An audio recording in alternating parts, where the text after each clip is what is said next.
What do I need to do today? Build steps off porch? No. Finish bottom boards on the ramp? No. Sand the ramp? Absolutely not. No. There's got to be something else on my list that I can do that I really want to do today. What is this? Finish hanging curtain rods? Absolutely not. I'm going outside. Well, I know it's important to get my ramp finished. All I have is the bottom railing, which really hits about where your knee is. And I'm putting it there for looks, safety, I guess, but just for looks mostly. And I kind of petered out after I finished putting the 2x4s on the top as the top railing. And then I trimmed them out with 1x4s, so it kind of makes a sturdy part up here at the top. I kind of petered out before I got to putting that bottom board on, that trim out board. And I need to do it. But I'm telling you what, yesterday and today were gorgeous. Yesterday, though, I didn't get out here. It was a little bit cold, and I made a commitment yesterday. I just made a commitment. I didn't even get dressed until almost noon because I sat at my kitchen table and I finished all of that tech stuff that I griped about in my video the other day. And yes, it drug on for about a week. I finally, yesterday, officially called Verizon and canceled my service. I couldn't do it until my son's SIM card came in and he got it in his phone, and until we called Verizon to get a transfer code for him to do it. You're not just dealing with the new company that you sign up with, you also have to keep dealing with the old company for them to unlock your phones and for them to give you a device transfer code, which the new company needs to transfer your service. And you have to wait till all that's done before you can actually officially cancel your service with your previous provider, which for me was Verizon. And so I had to do all that yesterday. Finally got all that done. Finally, hallelujah, I got a human being to answer the phone at Nomad. It was a wonderful woman. She treated me great. I appreciate it so much. I don't know why they don't ever answer their phone. This is not the first time this has happened. I've called them other times, and I finally had to just email them and say, look, nobody's answering the phone. I need help. And eventually you'll get help. But this is the actual first time I think I've ever talked to a live human being. So I will say that Miss Lou at Nomad treated me very good. I didn't ask for it or really complain or anything when I was on the phone. I just wanted to get my service canceled. But she said since I haven't actually used it since October because of our move and everything, she's actually going to give me a credit for November and December and whatever I've accrued in January. And they're going to actually credit that back to my account. So that was a good thing. I appreciated her treating me well like that. I did tell her that I had called twice and left voicemails to cancel, but had not been able to. And but I didn't act ugly. It wasn't her fault, I guess. I don't know who owns the company, but it wasn't her fault as far as I know. And I don't really treat people bad on the phone. It's not their fault. But you do get aggravated. You want somebody to answer when you're calling, especially if you're trying to cancel and they have an automatic draft every month on your account and you're wanting that draft to stop. So you need to get your business taken care of. And when you can't and you're just stopping important things to do this and then hitting brick walls, it gets frustrating. So yesterday, though, I decided I was going to get through those brick walls no matter what and try to handle all of that stuff. So I got Nomad canceled. I had to do other things that it's a never-ending job when you move to transfer your address. I tried my best. I sat at my daughter's kitchen table 2 or 3 nights doing my address and getting on people's websites and canceling. I even did all the catalogs that I receive, because I don't want to not receive my catalogs. So I got on all of their websites and emailed them and did my address and everything. But you always forget some people. So, of course, I've had some things come in the mail lately that have been forwarded from my old address, and which tells me I forgot to contact those people. So I sat down yesterday morning and went through that pile and contacted all of those. With me, with my personality, when I have a lot of things like that hanging over my head, it bothers me. It stays on my mind. I feel like if I'm doing something else and actually getting something accomplished, I still know there's all this stuff waiting for me in my house. And that when I go in that evening, if I don't get inside before 3 o'clock, you know, that it's going to just be there for the next day, because I'm going to miss that window of calling people while they're open, or of dealing with customer service while they're open. So if you don't really stop during the day, when it might be beautiful outside, but if you don't just stop and deal with it, it just keeps going. And to me, it just keeps adding stressors to me. All these address changes, all this technology transferring and stuff just add stressors to me. But I think I'm done. Cell phones are done. I went and bought a landline phone for my husband. We plugged it in and it works. Thank goodness. People can call him now on it. So that's done. The internet's working great. I'm able to upload these videos so much faster than I ever could on Nomad. And what else? We have the TV. And my husband's able to watch his TV. And so far, just the regular that we paid for plus free streaming is enough. And I don't see that we need to add a whole bunch of more channels or streaming services. We're trying to keep our bills as low as possible. That is the mantra from here on out. If we were to design a flag for us, it would be, let's cut our bills. Let's just live simply. So that's what we're doing. But today, I want to get outside. Let me show you some things that I'm going to work on today for a little bit. I'm going to try to pretend this ramp is okay and doesn't need me right now. And I'm going to work on some other things because it's beautiful weather and because we have some rain coming, I think maybe first of the week, Monday. Today is Saturday. And so if I don't kind of get on this today and tomorrow, then it's going to rain again. I'm kind of losing that little window. So let me show you what I'm working on. Okay, as you're coming up my driveway, doesn't look that significant on the camera, but I have a stump there and there. I have two stumps right there. I want them gone kind of, but I'm real big right now on just going with what I have, not spending any money. I don't own a stump grinder. I don't want to rent one. I don't really know anybody that has one. So I'm not really worried about grinding them and getting them completely out of here. I watched a show on a YouTube show on a channel called Chamberlain Farms, and they drilled holes down in their stumps and filled those holes with Epsom salt. And they said over a couple of years, it'll eat your stump away. Well, that sounds good.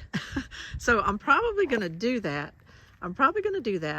But right now, I'm trying not to bog myself down in chores like that. I'll drill the holes and do the Epsom salt. That sounds pretty easy.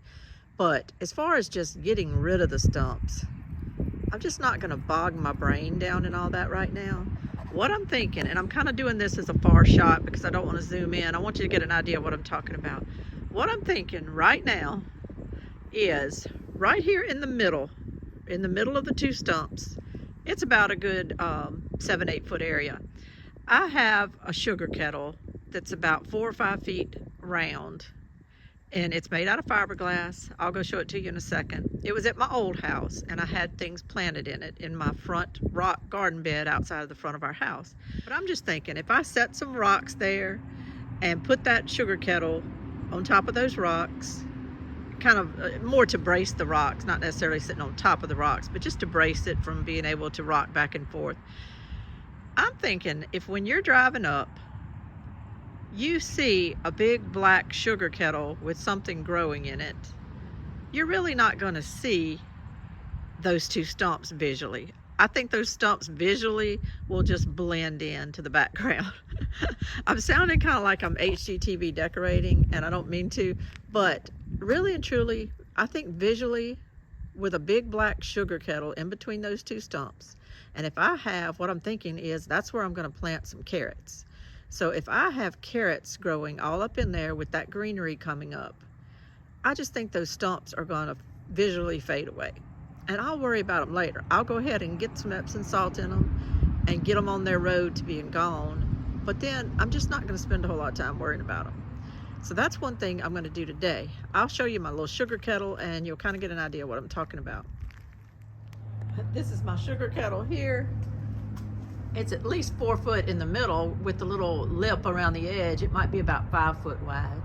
But it's full of stuff right now because everything became a storage container when we were moving things out of our storage shed.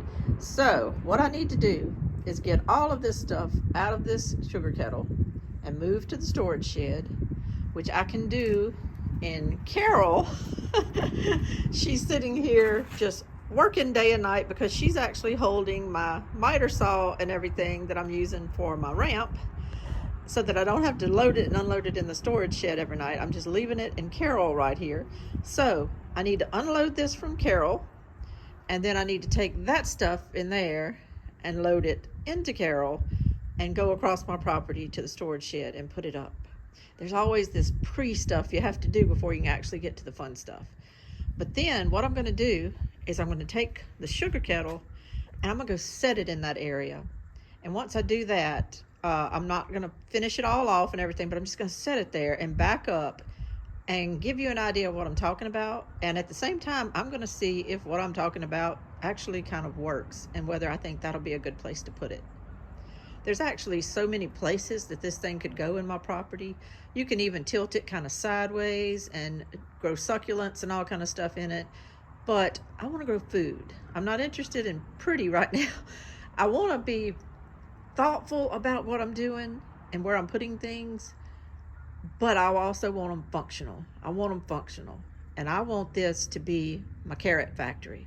So let me get on this. Let me move all this stuff, and then I'm going to put it in the yard and we'll see what it looks like.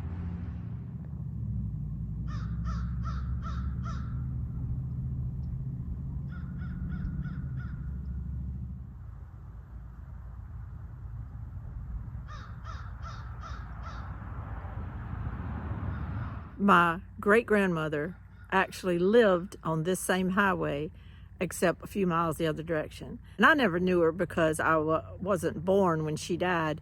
But after she died, she left her home to my papa. And so we would always go up there. It's a little shotgun house, just a little cute shotgun house. And I think that's why I've always loved little bitty houses. But we would go up there on weekends and we would stay in her little shotgun house and just kind of get away. And we'd go with our grandparents. Me and my sister loved it. But I always remember the crows. I would just hear crows cawing, up in the trees. Could never really see them, but I would hear them. And that sound always harkens back to the memory of going to her house. And so when I lived in 2 houses ago in a different parish in Louisiana, I don't ever remember hearing the crows. But when I moved to my other house and had Camp Joy Farms and all that stuff at that house, I started hearing them. And it's funny because I just hear them when I'm living in this parish, not when I was living away a little bit. I know there's crows everywhere, but I didn't notice them there. But I noticed them in my old home that I just left. And now I'm out here working this morning and I'm hearing them this morning. And it just kind of, I don't know, for me, it kind of says, you're home, you're home. And I'm living on the same road as her, and I'm hearing those birds still after all these years. And it just means a lot to me. Now, this gives you a little bit better vision of what I was talking about. There's the sugar kettle. There's the ramp. You'll be coming down the ramp. Hopefully I'll have some carrots growing in it that you can see as you're walking down the ramp. And of course you can still see this front little stump. You can see it. But I don't think it's going to be that big of a deal. What I'm going to do is I put rocks from that pile over there in 4 different spots underneath the sugar kettle and leveled it out. You can see the rocks right there, and there's one there, and it goes around. So I leveled it out. What I'm going to do is I'm going to put a few wood chips in the bottom of that from my wood chip pile because I'm dying to use the wood chips. I'm going to fill it with some of that organic soil I have.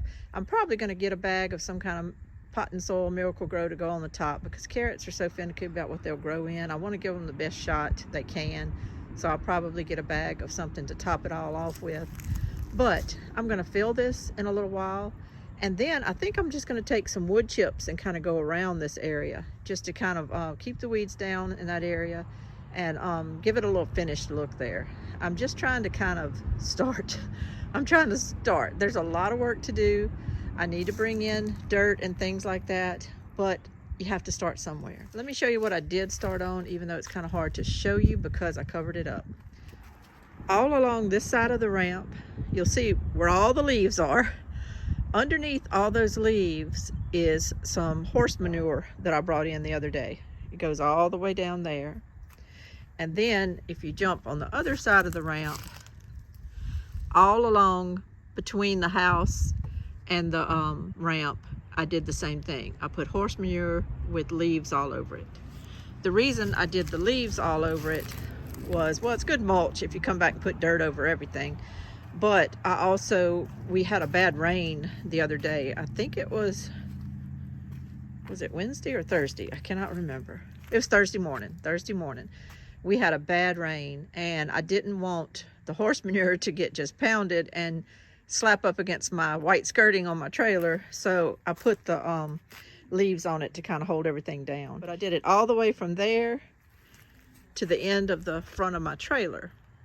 And this is what is right by the porch. So when you step off the porch, I'm kind of starting to amend all this for planting. Now I'm just beginning. I do want to get some soil brought in. I want some compost kind of put on the top of it. I don't want to spend a gazillion dollars though, so I'm trying to do what I can with what I have in the meantime, and I'm trying to use some of these leaves that I have. But the horse manure I get from a friend of mine, and they take it from the stalls, and it's got hay and everything from the stalls. They put it in a pile and burn it, and then they toss it up with wood chips and stuff like that, like sawdust shavings and all.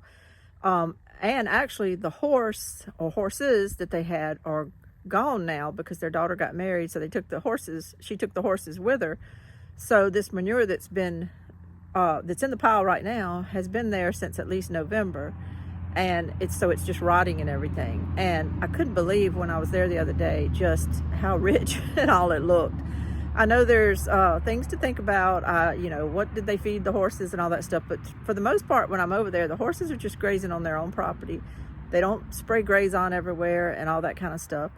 They may haul in some hay, but I'm not going to worry about it right now. It gets through the horse and then it gets burnt, and then it's mixed with the pine shavings and stuff, and it's been sitting there rotting for a long time. I'm just going to give it a try. I need some things to help with my soil around here, and not just that, but to help build up the area so that this water that kind of comes down my hill coming from the front of my house doesn't just keep on going straight to my trailer, and doesn't just wipe out whatever I'm planting. I don't want to plant things straight into the soggy parts of my yard, so I'm trying to build them up with as much as I can. I feel like the rotting horse manure and stuff that I'm bringing in is good quality. I'm not worried about it, and it's free for the taking. They said come get all you want because they don't even need that pile there anymore. So I barely knocked a dent in it the other day. I would love to go get some today, but I don't have my car, and I need my hatchback, and because I had just tons, maybe 14 buckets in there the other day that I filled up. So Monday when I get my car back, I'm gonna try to get some more, and I'm just going to keep working and keep putting it in different parts of my yard to see what I can get growing. I finally sat down last night and started working on some plans, and I'm fixing to start doing some building of some plant stands so that I can put them by my windows. I'm not going to use all the heat lights and stuff this year. I'm going to just try to do it with the window heat and the light from the windows that's there all day long, because I have south and east facing sunlight all day long in my windows in the front of my house. So I'm going to try to take advantage of those. But my project right now, keeping my mind focused today so I can get a lot accomplished, my project right now is to get this bucket filled, because I do recall telling you on the video about my going over my spreadsheets that one of my carrots, I think it might have been the Danvers half long, it might have been the Nance or Nantes half long, I'll have to go back and check, but it said to plant those in January. So with this weather we're having, I do know things can change, but with the weather we're having, I might go ahead and give them a shot and put them in, but I got to get the bucket finished. I'm digging into this wood chip pile here. The outer part is still kind of dry looking, but when I dug into it, the inner part is very moist. It looks like it's breaking down. And this is what's in my wheelbarrow here. It's got some leaves up in it, and I'm gonna dig a little bit more, try to fill the bottom of that, just cover the bottom of that sugar kettle, not worry about filling it halfway or anything. but just cover the bottom really good. And I think after this keeps breaking down and it gets that other soil on top of it, I think it'll help a lot. I always ask for advice on wood chips though, because I've never really had a wood chip pile before. I never really used them before. So any advice, I'd appreciate it. Next, I'm gonna put some black soil on top of the wood chips in that kettle. I came over here to my little pile. It doesn't come off very big on camera. It's a good little chunk here, but not near as much as I left at my house. I just really wish I could have got it over here, but I didn't have the time. And I didn't have the space in my car all the time to bring loads of this, so I ended up with a little spread out pile, but it'll work for what I need. I'm going to use some of it today in the sugar kettle, and I'm going to use some of it to piece out what I already have to put in my Greenstalk. So I'm going to shovel this up, load it in Carol, and bring it over there, and we're going to kind of be done with the sugar kettle. No, I'm not. I've got to bring the wood chips to put around the base of it. So I'll try to get all that done, and then we'll move on to the next thing. I know a lot of times, and I guess I'm guilty of this myself, you try to show the best you can of what you're doing and try to make your footage look interesting and pretty and everything like that. But life is life. And a while ago, I was shoveling my third load of this soil into my wheelbarrow, and my dogs kind of started barking a little bit. And I'm always looking around when I'm out here. I'm always looking far and wide, because you never know if like a dog's gonna walk right up on you. So sure enough, I looked up, and out by the highway was a big German Shepherd. He had actually come on our property not too long ago, and we saw him, and then he had 2 other dogs with him that day. Well, I didn't see any other dogs with him today, and from a distance he looks like a coyote, but it's a big German Shepherd, and I don't know whose it is. And sure enough, after a little bit though, a black dog came across the highway and joined him, and they were walking along the shoulder towards my house, but they looked oblivious to me. They weren't threatening looking or anything. But I went inside and I got my binoculars, and I came out here and I watched them until they left and went off down a road. So, but I always have my head on a swivel out here, because things aren't always bucolic. We love to talk about carrots. We love to talk about organic soil or whatever. But sometimes, you know, you have to keep your head on a swivel. And there's an item or two I would going to have strapped to me for too long, just to walk around here by myself. Not just for dogs, but for any type of predator that might threaten me in any way, shape, or form. So that's just life. That's the way life's going to be for me, and that's rural life. So if you're wanting the rural life, you need to know that you need to keep your head on a swivel. You need to always be kind of alert of anything that could be a danger. All these leaves are so pretty. We talk about leaf mold, and we talk about putting the leaves to make mulch for our gardens and all that's correct, all that's true. But ground rattlers also love those leaves. There can be a lot of things in those leaves that are using it for camouflage and that take cover under those leaves. So you have to always be aware that there's dangers out here. And today, my danger is a couple of dogs running loose. So I'm gonna keep my eyes out. I'm gonna be aware, but I can't stop what I'm doing. I can't live every day completely in fear. So I'm gonna keep on going. Well, there it is. There it is. I got it finished. I got the wood chips put around the bottom of it. I just love it. I just love it. I can do a little bit more as I get my gardens going. I think like this stump and all that's just not going to be a big deal. And the other one over there is already housing a little plaque that I found on the property. Faith grows daily. And might just leave that like it is for right now. If you work a little slowly, just go a little slow at the time. I know I'm excited to get things going, but I'm also kind of just going slow. I'm doing more thinking than it looks like. And today, this is a victory. I'm gonna claim it as a victory that I got this done. It's been on my mind. This sugar kettle has been like a junk collector on my carport. So now that frees up some of my carport. It forced me to put all that junk that was in it in the shed. So that's out of sight, out of mind. And got this done. Now I didn't fill it all the way. I'm gonna get a bag of the good potting mix, the Miracle-Gro potting mix. I just find my carrots do better in that. This soil's pretty good. I'm proud of it and it's doing good. But I think when I kind of mix it all up in there together, it'll do better. And also this has a lot of chunks in it of some wood and things that haven't decomposed yet.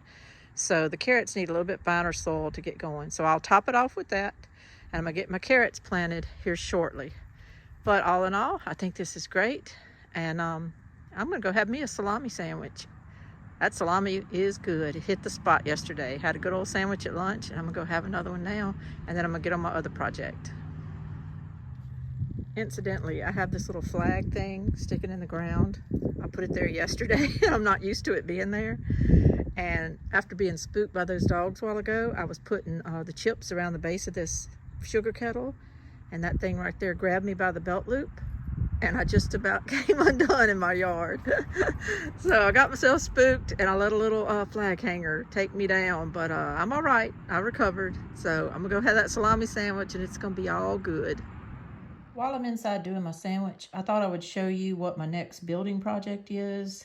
It may come before the ramp gets finished because I'm going to be needing these things soon, and I need to get them done. But I'm going to build 3 little racks. I say little, they're going to be 78 inches tall altogether. I measured my windows, and I know exactly what I need to do to make this work for my windows. This bottom shelf area down here is just going to be for storage because my windows don't start near the floor. They kind of start about almost 20 inches up. So this will just be for storage for pot and soil, sprayers, things like that. I'll have plants there, there, and there. And then the top shelf will just be a flat piece of wood that if I had to set something up there, I could. Sometimes you just need to set something down while you're working, so it's good to have a little shelf. I'm not necessarily going to really use it for plants because it's going to be higher than my window. But if I need to set a sprayer up there while I'm working or doing something, I can. And I'm putting them on casters. Just going to get some small casters so it'll be able to move to my window when I want it, take it away when I don't. I'll be able to spin it around during the day, and I might even do that several times a day so that the plants don't start leaning towards the light. If they're on the opposite side of the window, they don't start leaning towards the window. I can spin it. They'll get all the light they need during the day, and I'm hoping that'll kind of keep the plants wanting to go more straight up rather than out. And so anyway, I just designed it the other night based on the wood that I have out there. The only thing I don't have is the actual shelves. The shelves here, that's going to be 1x12s, which I do have to go buy. But I planned it out to where, like I say, if I bought an 8-foot 1x12, which will fit in my car, I can get 1, 2, 3, 4 shelves out of it. And then out of the next 1x12, I'll get the last shelf on this one, plus 3 on the other one. Anyway, so forth and so on until I build 3 shelves. But if you look at it from the top view, this is the top view right here. And my 2x4s that are going to frame it up are going to actually be going this way. I wanted to do that so that this whole entire 24-inch piece of the 1x12 is open to the front because my trays are 22 inches wide. So I want to be able to slide them in and out on the front of these shelves. That's just the only way I'm going to be able to do it, is to do my 2x4s on the side. But I'm going to trim out in between the 2x4s here and here. I'm trimming out with a 1x2, and I already have those as well. I bought them for something else and I hadn't done it yet and don't think I am, so I'm going to use those 1x2s to kind of trim out. So where you see these dotted lines, that's my 1x2. That's my 1x2. So anyway, I'm going to do that. I'm needing these. I was thinking I needed them by around February 15th to start my tomatoes and all. But as I was looking through some of my seeds last night, like artichoke plants and all, they need to be potted now. So here shortly, I'm going to go get those 1x12s, and I'm going to try to work on these ASAP. And that's another thing going through my mind is my business. I haven't talked at all in a long time about my business side of growing vegetables and all. So I need to get back on track. I need to get back on track. I just simply could not take on getting a house ready to sell, going through the selling process, going through the inspections, the closings and all that stuff. And that was in the fall. And to also have my brain on everything I needed to do for the spring just wasn't going to happen. So I'm there now, though. We've turned the first of the year and my brain is working like crazy. It's going to be different from last year. I don't really know how it's going to roll out, and I'm not going to put a ton of pressure on myself, but I am just going to work. I'm going to work. And it may be that some of the things I grow, I can just wholesale to people that might need them for selling their own farmers markets or something. Or I can also have people come up to my house like I did last year, because that's what works best for me. And if I end up with some good things, I'll just put the word out. I'll call people and tell them, hey, I've got stuff. And I know a lot of people that want fresh vegetables. I also just need them for ourselves, so that's fine. And I'm also going to be doing a lot of thinking and a lot of research, not right now, but as soon as I can. I'm going to be doing some research on maybe what it is that I can grow here at Hilltop Home Place that fills a niche. Like I might look into a lot of the things from the LSU Extension Service and just see what product I could grow that is something a little different, that maybe could wholesale to somebody that's, say, making teas or doing something like that. I'm saying that because at Muse 3 Farm, they do the cows and the chickens and all, but they're also growing the hibiscus plants to sell to people to make the hibiscus teas. And that was something they didn't really think of, but it was told to them, you ought to do this, and there's a market for it. So I'm going to look for maybe something there might be a market for, that I can just live my simple life and quietly grow here at my house, but yet there's a customer to buy it. I'm really, just the structure of my life is I can't go sit at a farmer's market all day. And I don't want to put a lot of pressure on myself right now to overwork. But I do want to get in at some point into a niche that I can fill, to have some extra income coming in, and to have a viable reason to have a business. I still have it and I'm keeping it, because if this channel ever does grow and make money, you need all those business things in place anyway. So I definitely don't want to stop trying to grow a business and to make money and all, because I need this business kind of as a landing place for any type of income that might come from YouTube. But getting in the weeds there, but you got to think about all that stuff. And believe me, it can keep you up at night. It keeps me up at night sometimes. So I'm trying to think about a lot of things now. And while I'm out there working today, I'm just having the best time. It is so fun. All right, I'm rolling right along. I'm going to get this Greenstalk going again. I want to plant some lettuces, and I want to get some arugula planted.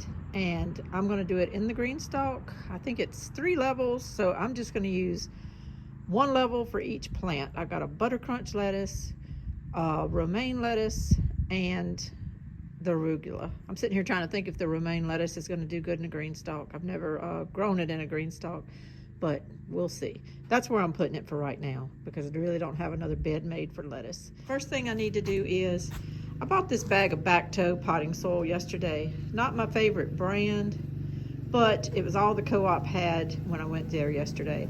So I'm going to take it and I'm going to put it in Carroll, and then I'm going to go over to my black soil pile that I was at a while ago, and I'm going to add some black soil to it and make enough of it, because it takes about a cubic, 1.5 cubic feet of this stuff to fill up that Greenstalk.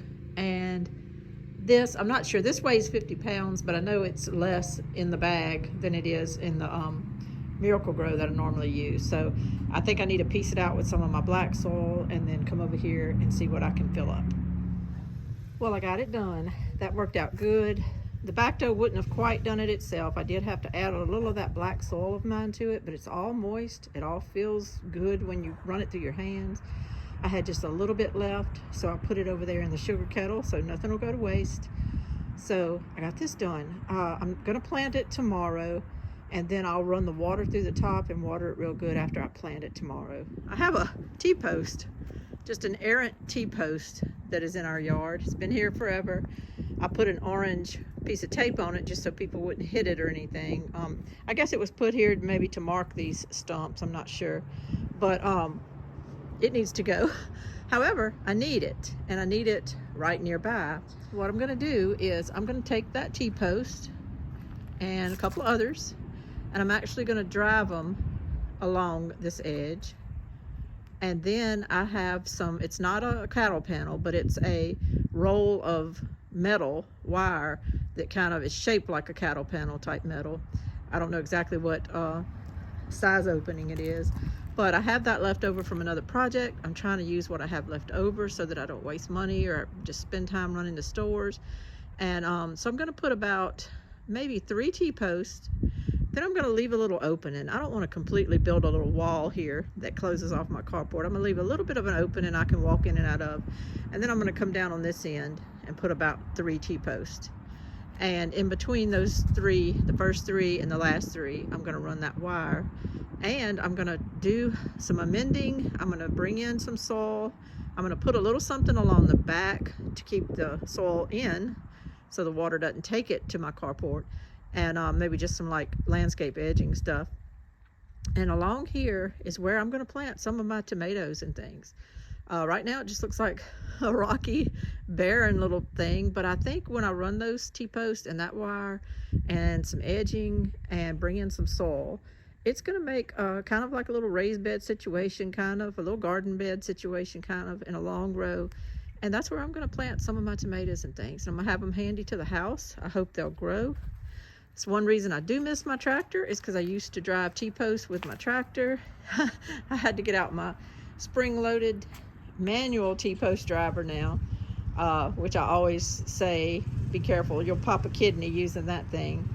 But this dirt is a little bit more loose and more fertile than the dirt I had at my other house. So I'm hoping that these T-posts will go in that dirt a lot easier than they did at Camp Joy Farms. But that's my next project, another day. We're gonna get that done hopefully maybe tomorrow. And then the rain comes, so we'll have to see after that. Thank you so much. This is Lainey from Hilltop Home Place. Y'all have a great day. Bye-bye.